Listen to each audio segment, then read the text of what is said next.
नमस्कार। DL-ED के इस कार्यक्रम में आप सभी का स्वागत है। मैं डॉक्टर अंशु माथुर।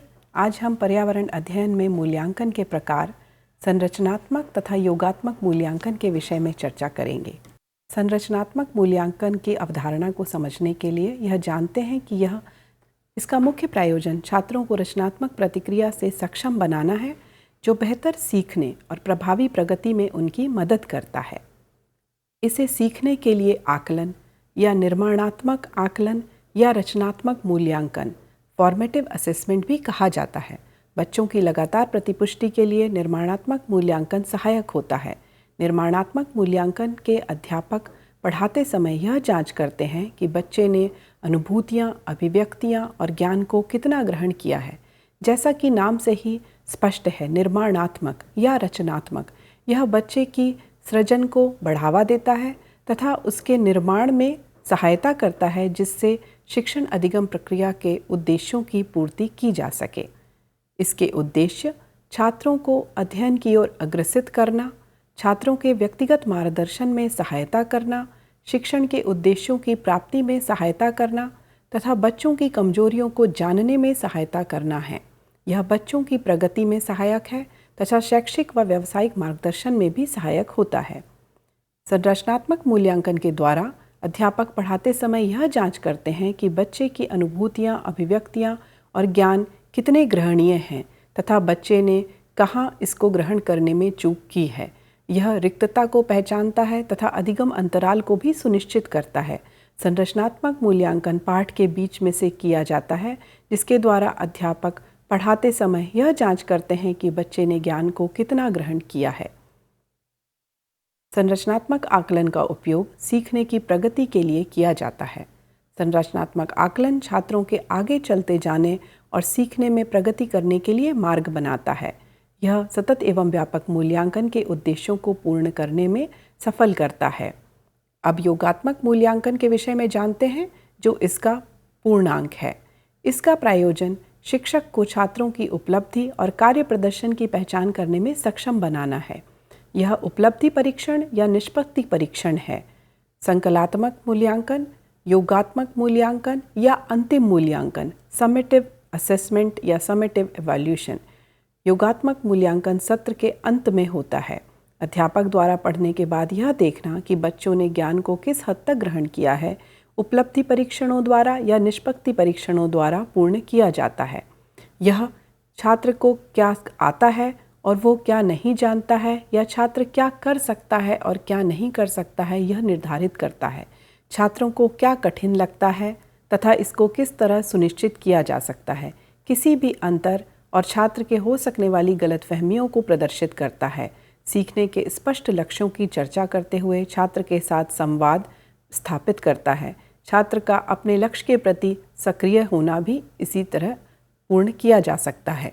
संरचनात्मक मूल्यांकन छात्रों को बताता है कि उनसे क्या सीखने की उम्मीद की जा रही है तथा अपनी पढ़ाई में वे इस समय किस स्तर पर हैं, वे किस प्रगति में काम कर रहे हैं, अर्थात उन्हें क्या पढ़ना चाहिए और कैसे पढ़ना चाहिए। जबकि योगात्मक मूल्यांकन उन्हें इस लक्ष्य के कैसे अपेक्षित परिणाम प्राप्त किए हैं, उन्होंने परिणाम हासिल कर लिए हैं या नहीं, यह प्रदर्शित करता है। अब हम इसे ट्रैफिक सिग्नल की लाइट से समझने की कोशिश करते हैं। यदि लाल लाइट है या छात्र कह रहा है उसे यह समझ में नहीं आया है, तब शिक्षक को रुककर यह जानना चाहिए कि शिक्षा में कहाँ अंतराल आया है या रिक्तता रह गई है, जिसे लर्निंग गैप कहा जाता है।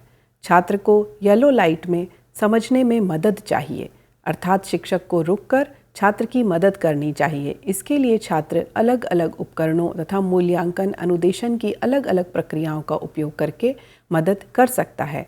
आखिरी में छात्र यह कह सकता है कि वह समझ गया है तथा वह स्वयं कर सकता है। अब शिक्षक आगे बढ़ने के लिए तत्पर हो सकता है। इस तरह ट्रैफिक सिग्नल की ये लाइट यह समझाती है कि संरचनात्मक मूल्यांकन का उपयोग सतत एवं व्यापक मूल्यांकन में किस तरह किया जाता है। छात्र को जहाँ समझ नहीं आया है, वहाँ शिक्षक को छात्र की मदद करनी चाहिए, रुकना चाहिए तथा उसको अन्य छात्रों के समकक्ष लाने का प्रयास करना चाहिए। इस तरह इस चित्र के माध्यम से आप समझते हैं कि छात्र की दृष्टिकोण से क्या सीखने की उम्मीद की जा रही है तथा लक्ष्य और अपेक्षित परिणाम किस प्रकार प्राप्त कर सकते हैं, या पढ़ाई में वे इस समय किस स्तर पर हैं यह प्रदर्शित किया जाता है, जबकि शिक्षक के अनुसार छात्रों की क्षमता और सुधार की आवश्यकता, सुधार के लिए योजना तथा सकारात्मक दृष्टिकोण आवश्यक है। यह प्रक्रिया को पूर्ण करने के लिए दोनों के दृष्टिकोणों पर संपूर्ण ध्यान देना तथा दृष्टिकोणों पर सकारात्मक अवलोकन तथा चिन्हित करना इस प्रक्रिया को पूर्ण करने में मदद करता है। यह प्रक्रिया 3 चरणों में पूर्ण होती है। पहला चरण है सूचना या प्रमाण एकत्रित करना या उनका अभिलेखन करना। छात्रों के प्रति किए गए अवलोकनों से, मूल्यांकन के उपकरणों से यह ज्ञात किया जाता है और यह सूचना एकत्रित की जाती है कि छात्रों में क्या कमी है तथा वो किस स्तर पर पहुँचे हैं।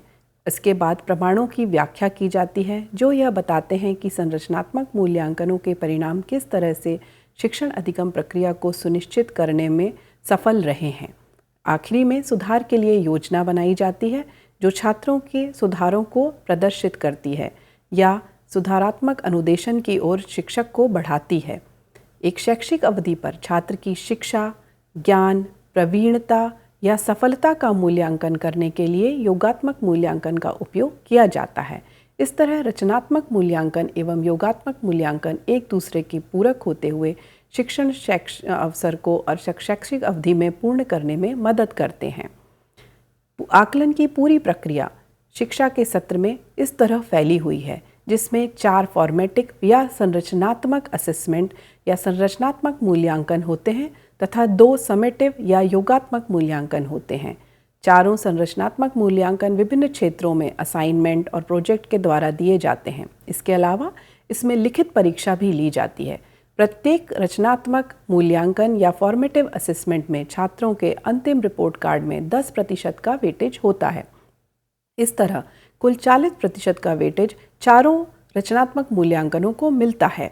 2 समेटिव असेसमेंट या समेकित मूल्यांकन अथवा योगात्मक मूल्यांकन होते हैं। पहले योगात्मक मूल्यांकन को अंतिम रिपोर्ट में 20% का वेटेज दिया गया है, जबकि दूसरे योगात्मक मूल्यांकन को 40% का वेटेज मिलता है। इस तरह पूरी प्रक्रिया 2 और 2 4 रचनात्मक असेसमेंट या रचनात्मक मूल्यांकन, फॉर्मेटिव असेसमेंट जिनको 10% का वेटेज है तथा 2 योगात्मक मूल्यांकन या समेटिव असेसमेंट जिनको क्रमशः 20 तथा 40% का वेटेज दिया गया है, कुल 100% के वेटेज के साथ रिपोर्ट कार्ड पर परिलक्षित होते हैं। इसके अतिरिक्त 2010 से बच्चों के पास ये भी विकल्प है कि वे इस बात का चुनाव कर सकें कि वह बोर्ड की समेटिव परीक्षा में बैठेंगे या स्कूल की। इस तरह यह प्रक्रिया रचनात्मक एवं योगात्मक मूल्यांकन को संपूर्ण शैक्षिक सत्र में छात्रों के लिए उपलब्धि परीक्षण का प्रमुख मानदंड है। आकलन प्रक्रिया को चित्र से समझने के लिए हम देखते हैं कि छात्र सत्र के शुरुआत में FA1 जिसको रचनात्मक मूल्यांकन प्रथम, FA2 रचनात्मक मूल्यांकन द्वितीय, SA1 अर्थात योगात्मक मूल्यांकन प्रथम जिसको कि 20% का वेटेज है, FA3 अर्थात रचनात्मक मूल्यांकन तृतीय 10%, FA4 रचनात्मक मूल्यांकन चतुर्थ 10% और SA2 या समेकित मूल्यांकन या योगात्मक मूल्यांकन जिसका 40% वेटेज है। इस तरह संपूर्ण सत्र में आकलन प्रक्रिया चलती रहती है। इसके बाद इसकी ग्रेडिंग सिस्टम को 5 अलग अलग आधारों पर बांटा गया है। A+ अर्थात श्रेष्ठ, A अर्थात उत्कृष्ट, B बहुत अच्छा, C अच्छा, D सुधार के लिए स्कोप। इस तरह से छात्रों को वर्गीकृत कर बताया जाता है कि रचनात्मक तथा योगात्मक मूल्यांकन में उनका निष्पत्ति किस तरह का रहा है। अब हम इसके उद्देश्यों के बारे में चर्चा करते हैं। रचनात्मक मूल्यांकन तथा संकलनात्मक मूल्यांकन के कुछ प्रमुख उद्देश्य हैं, जैसे संज्ञानात्मक, क्रियात्मक और भावात्मक कौशलों का विकास करना या उनमें मदद करना, विचार प्रक्रिया पर जोर देना तथा याद पर जोर देना। उपचारात्मक निर्देश के द्वारा नियमित निदान के आधार पर छात्रों की उपलब्धि में सुधार करना, प्रदर्शन के वांछित स्तर को बनाए रखने के लिए एक गुणवत्ता नियंत्रण के रूप में कार्य करना। किसी भी कार्यक्रम की सामाजिक उपयोगिता, वांछनीयता या प्रभावशीलता को भी यह निर्धारित करता है। शिक्षार्थी सीखने की प्रक्रिया और सीखने के माहौल के बारे में उचित निर्णय लेने के लिए प्रतिबद्ध होता है। एक शिक्षार्थी केंद्रित गतिविधि के लिए भी यह कार्य करता है। मूल्यांकन के शिक्षण अधिगम प्रक्रिया का एक अभिन्न हिस्सा बनने का भी कार्य करता है। कक्षा के पाठ्यक्रम के एक हिस्से या पूर्ण हो जाने के बाद बच्चों को प्राप्त किए गए मूल्यांकन को निर्धारित किया जाता है। इसके आयामों के बारे में चर्चा करते हैं। इसके कई तरह से आयाम निर्धारित किए गए हैं जिनको शिक्षक सुविधानुसार अपना सकते हैं तथा रचनात्मक एवं युवात्मक मूल्यांकन की प्रक्रिया को पूर्ण करने के लिए इन आयामों की आवश्यकता होती है।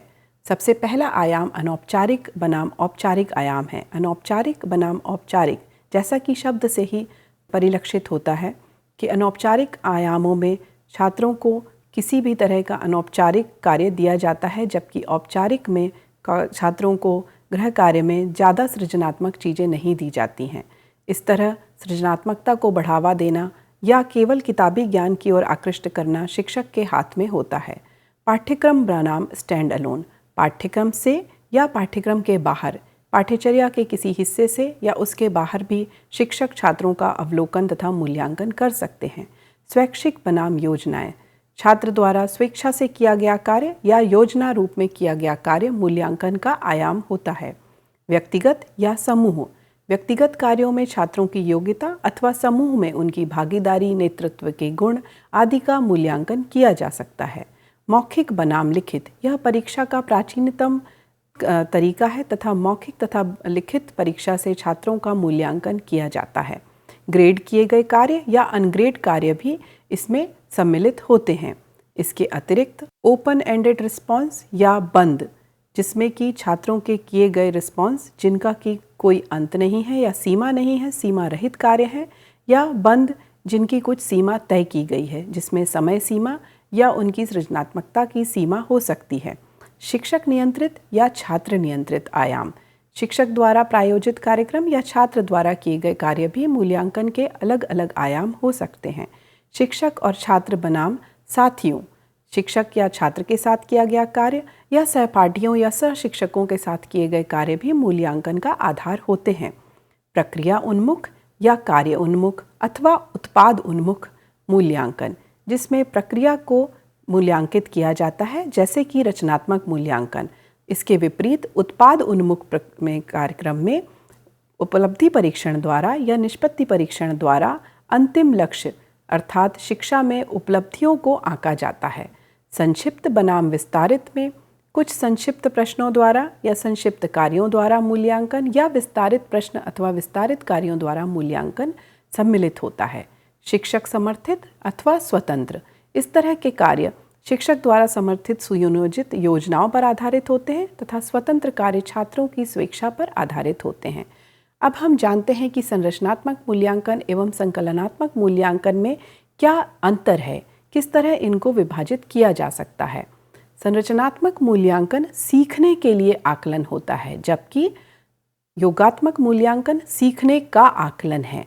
अर्थात सीखने के लिए आकलन में पढ़ाते समय जांच, मार्गदर्शन, पुनः पढ़ाना, पुनः जांच और मार्गदर्शन, फिर पढ़ाना, जांच और मार्गदर्शन, यह प्रक्रिया निरंतर चलती रहती है। जबकि सीखने के आकलन या योगात्मक मूल्यांकन में शिक्षा के बाद सिर्फ उपलब्धि परीक्षण या निष्पत्ति परीक्षण द्वारा मूल्यांकन किया जाता है। इस तरह अंतर हम जान सकते हैं कि रचनात्मक मूल्यांकन सतत होने वाली प्रक्रिया है, जबकि सीखने के आकलन या योगात्मक मूल्यांकन व्यापक प्रक्रिया को परिलक्षित करते हैं। दूसरा अंतर है, रचनात्मक मूल्यांकन छात्रों के आगे चलते जाने और सीखने में प्रगति करने के लिए बनाए जाते हैं। छात्र किस तरह प्रगति कर रहा है यह निश्चित किया जाता है तथा दृष्टिकोण को विस्तारित किया जाता है, जिससे छात्र की प्रगति को रिकॉर्ड किया जा सके। दूसरी ओर संकलनात्मक मूल्यांकन में छात्रों के उपलब्धि और कार्यों के प्रदर्शन की पहचान की जाती है तथा उनकी ग्रेडिंग की जाती है, जिससे यह जाना जा सके कि छात्रों ने शिक्षण अधिगम प्रक्रिया के उद्देश्यों को कहाँ तक पूर्ण किया है।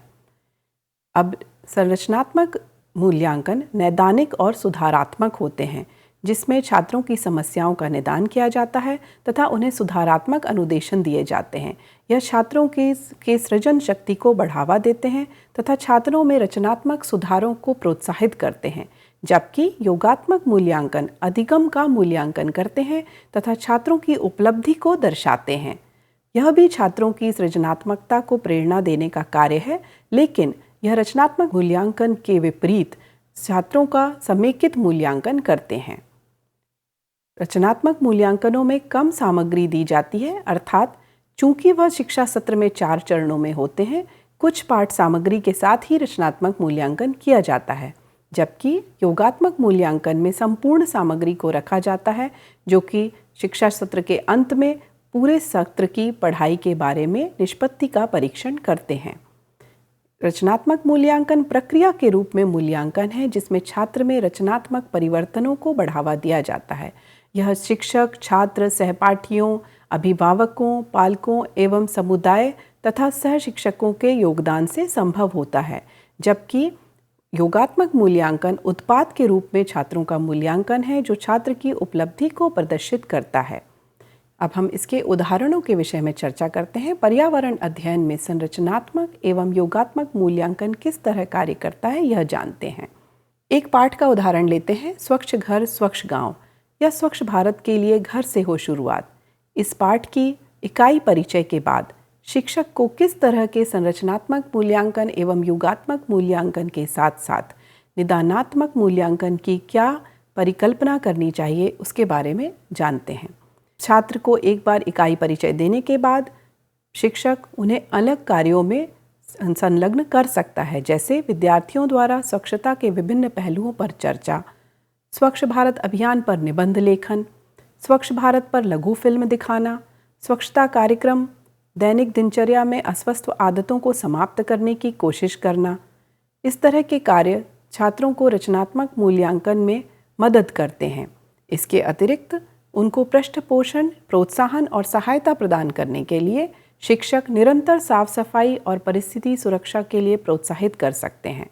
स्वच्छता क्रियाकलाप जैसे कक्षा में, पुस्तकालय में, प्रयोगशाला में, मैदान या बगीचों इत्यादि में की जा सकते हैं। इसके अतिरिक्त सप्ताह में 2 बार साफ सफाई अभियान को चलाया जाना, जिसमें शिक्षक, विद्यार्थी और माता पिता सभी हिस्सा लें, यह सुनिश्चित किया जा सकता है। संरचनात्मक और योगात्मक मूल्यांकन में अंतर करते हुए खुद के स्वास्थ्य के प्रति सोच और स्वभाव में परिवर्तन संरचनात्मक मूल्यांकन में जांचा जाता है।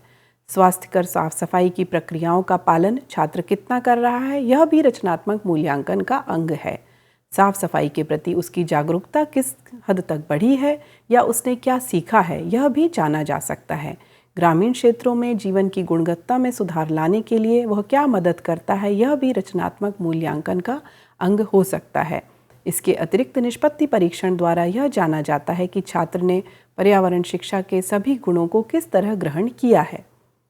आज हमने पर्यावरण अध्ययन में मूल्यांकन के प्रकारों को, जिसमें संरचनात्मक और योगात्मक मूल्यांकन है, के बारे में चर्चा की।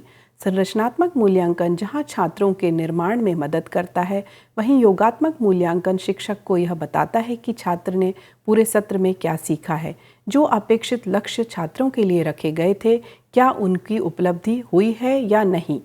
इसमें हमने जाना कि आकलन की प्रक्रिया क्या है तथा इसके उद्देश्य क्या हैं, आकलन किस तरह किया जाता है, प्रक्रिया के प्रमुख चरण कौन कौन से हैं तथा आकलन को प्राप्त करके किस तरह छात्रों का नवनिर्माण किया जा सकता है। पर्यावरण अध्ययन चूँकि एक मूल्यपरक शिक्षा है तथा यह आवश्यक है कि छात्रों को यह बताया जाए कि पर्यावरण उनके जीवन में किस तरह अभिन्न अंग के रूप में कार्य करता है।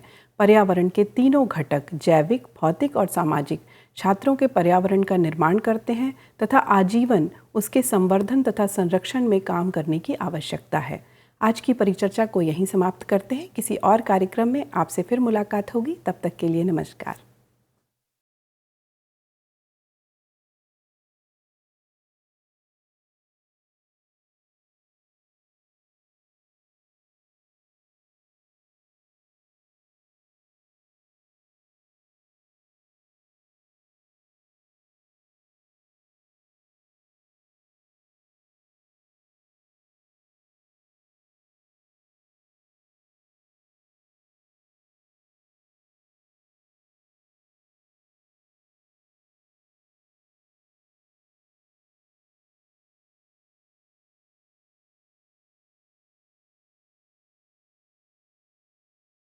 IOS के जरिए national institute of open schooling या राष्ट्रीय मुक्त विद्यालयी शिक्षा संस्थान इस संस्थान का एक बड़ा उद्देश्य है आम आदमियों के जीवन को बेहतर बनाना। ऐसे लोग जिनके लिए शिक्षा एक दूर का सपना है, या वे बच्चे जो परिवार की रोजी रोटी कमाने के लिए बीच में ही स्कूल छोड़ने पर मजबूर हो जाते हैं। NIOS ऐसे बच्चों और बड़ों को दोबारा शिक्षा से जुड़ने का मौका मुहैया कराता है ताकि वे एक बेहतर जीवन जी सकें। 1989 में स्थापना के बाद NIOS ने देश के लाखों बच्चों और वयस्कों को बेहतर शिक्षा से जोड़ा है। इनमें हर उम्र, हर पृष्ठभूमि, हर जाति, हर मजहब और हर क्षेत्र के लड़के लड़कियां, महिलाएं और पुरुष शामिल हैं। बढ़ई से लेकर पायलट, डॉक्टर, इंजीनियर, बेकर और दर्जी तक NIOS कोशिश कर रहा है सबको शिक्षित और सशक्त बनाने की, चाहे वो असम के दूर दराज इलाके में रहने वाला हो या फिर मुंबई जैसे महानगर का। NIOS ने अपनी मौजूदगी हर जगह दर्ज कराई है। NIOS ने शिक्षा की परंपरागत सोच को ही बदल दिया है। वो पढ़िए जो हम पढ़ाते हैं की जगह NIOS की नई सोच है, हम वो पढ़ाते हैं जो आप पढ़ना चाहते हैं। इस नई सोच ने लोगों को आगे बढ़ने और NIOS के साथ जुड़ने के लिए प्रोत्साहित किया है। शिक्षा उपलब्ध कराने के मामले में NIOS किसी सीमा को नहीं मानता, उम्र की सीमा को भी नहीं। चंडीगढ़ के गणेश के लिए भी NIOS एक वरदान साबित हुआ। NIOS शारीरिक रूप से अक्षम बच्चों को भी बेहतर शिक्षा मुहैया कराने के लिए पूरी तरह प्रतिबद्ध है। ऐसे बच्चों के लिए शिक्षा न केवल रोजगार के द्वार खोलती है, बल्कि उन्हें आत्मविश्वास और गर्व के साथ जीना भी सिखाती है। NIOS खेल के इन सितारों को उनकी सुविधा और समय के अनुसार बेहतर शिक्षा उपलब्ध कराता है। मेरी कॉम, सोमदेव देववर्मन, देविका रेबेका पल्लिकल, अरमान इब्राहिम, प्रद्युमन प्रकाश और अमयजोत सिंह। NIOS सीमा पर खड़े उन प्रहरियों को भी शिक्षा से लाभान्वित करता है जो देश की सुरक्षा के लिए अपनी जान की बाजी लगाने से भी नहीं चूकते। सच तो ये है कि NIOS की पहुंच हर ओर रहती है, चाहे वो दूर दराज के आदिवासी हो या जेल की कोठरी में बंद कैदी या फिर ग्रामीण और शहरी क्षेत्रों के गरीब निवासी। देश में कहीं भी कोई भी व्यक्ति, स्त्री, पुरुष, लड़का, लड़की, अमीर, गरीब शिक्षा से वंचित न रहे। राष्ट्रीय मुक्त विद्यालयी शिक्षा संस्थान का यही मिशन है। राष्ट्रीय मुक्त विद्यालय शिक्षा संस्थान पूरे देश में शिक्षा के साथ साथ कौशल विकास के क्षेत्र में बहुत सारे कोर्सेज दे रहा है। लगभग 100 से ज़्यादा कोर्सेज हैं। हम दूर दराज के गांव में अपने संस्थान बनाते हैं और वहाँ के बच्चों को, वहाँ के बच्चियों को, वहाँ के वयस्कों को हुनर के क्षेत्र में शिक्षा पहुँचाते हैं। आपको जानकर खुशी होगी कि अब हम आर्ट्स, साइंस, कॉमर्स जिन क्षेत्रों में 12वीं का सर्टिफिकेट दिया जाता रहा है, अब हम हुनर के क्षेत्र में, वोकेशनल एरिया में भी 10वीं और 12वीं का सर्टिफिकेशन करेंगे। तो वो बच्चे जो कृषि से जुड़े हुए हैं, कारपेंट्री से जुड़े हुए हैं या दूसरे क्षेत्रों से जुड़े हुए हैं, वो अपने ही क्षेत्र में काम करेंगे, सीखेंगे, हुनर पैदा करेंगे अपने में और सर्टिफाइड भी होंगे कि वो सर्टिफाइड कृषक हैं, खेतिहर हैं। तो आज तक जो हमारे देश में ये सोच रही है कि आप 12वीं पास तभी कहे जाएंगे जब भूगोल, अर्थशास्त्र, भौतिकी ये पढ़ेंगे, अब ये समय बदल गया है। ITI में जितने बच्चे पढ़ते हैं, लगभग 18 लाख बच्चे हर साल दाखिला लेते हैं। अब हम उनको सर्टिफिकेशन करेंगे। NIOS अपने छात्रों को माध्यमिक स्तर पर 26 और उच्च माध्यमिक स्तर पर 19 विषयों का विकल्प देता है।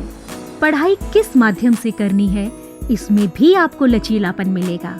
माध्यमिक स्तर पर ही 7 भाषाओं के अलग अलग माध्यमों का विकल्प मौजूद है। शैक्षणिक कार्यक्रमों के अलावा 86 वोकेशनल शिक्षा कार्यक्रम भी उपलब्ध हैं, जो छात्रों को कामकाजी दुनिया के लिए तैयार करते हैं। वोकेशनल प्रशिक्षण को अधिक सुदृढ़ बनाने के लिए NIOS ने ITDC, Cisco, Indian medical association जैसे कई सरकारी और गैर सरकारी संस्थानों के साथ भागीदारी स्थापित की है। आज लाखों छात्रों के लिए अपनी पसंद का स्कूल है राष्ट्रीय मुक्त विद्यालयी शिक्षा संस्थान यानी national institute of open schooling. NIOS ने एक लंबा सफर तय किया है, लेकिन मंजिल अभी दूर है। निरंतर विकास और नवीनीकरण के लिए NIOS सदैव प्रतिबद्ध है। शिक्षा का उद्देश्य महज रोजगार जुटाना ही नहीं है, बल्कि स्वयं को सशक्त बनाना भी है। NIOS लाखों छात्रों के लिए यही आत्मसम्मान दिलाने में जुटा है। लाखों लोगों के लिए एक आशा और उम्मीद है। National institute of open schooling.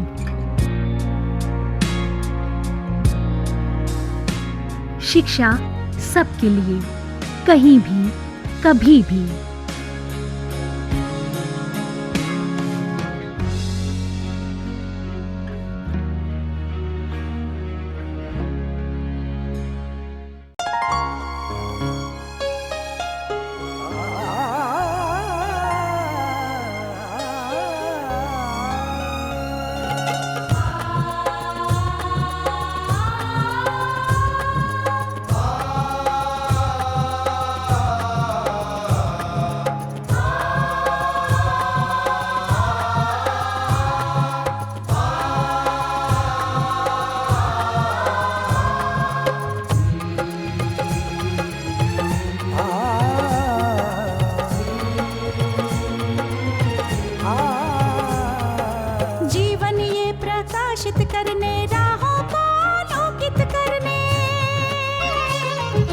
जीवन ये प्रकाशित करने, राहों को आलोकित करने, हम अपना दीपक स्वयं बने, हम अपना रास्ता स्वयं चुने। हम अपना दीपक स्वयं बने, हम अपना रास्ता स्वयं चुने। जीवन ये प्रकाशित करने, राहों को आलोकित करने।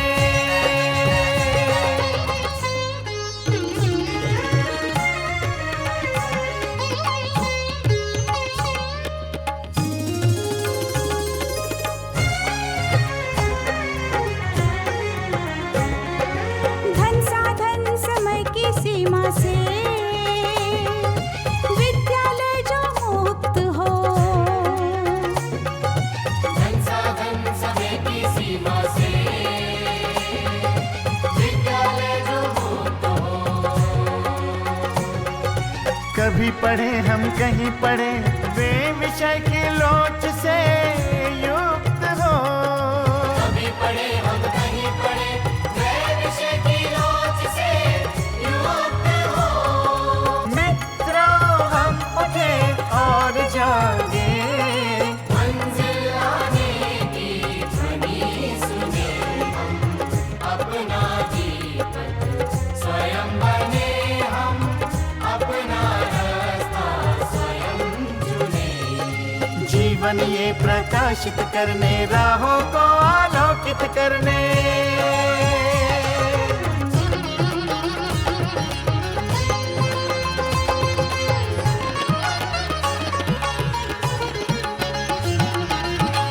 राष्ट्रीय मुक्त विद्यालय का है द्वार खुला सबकी बातें। शिक्षा परीक्षा का अवसर एक बार ही क्यों मिलता फिर। शिक्षा और परीक्षा का अवसर एक बार ही क्यों मिलता फिर।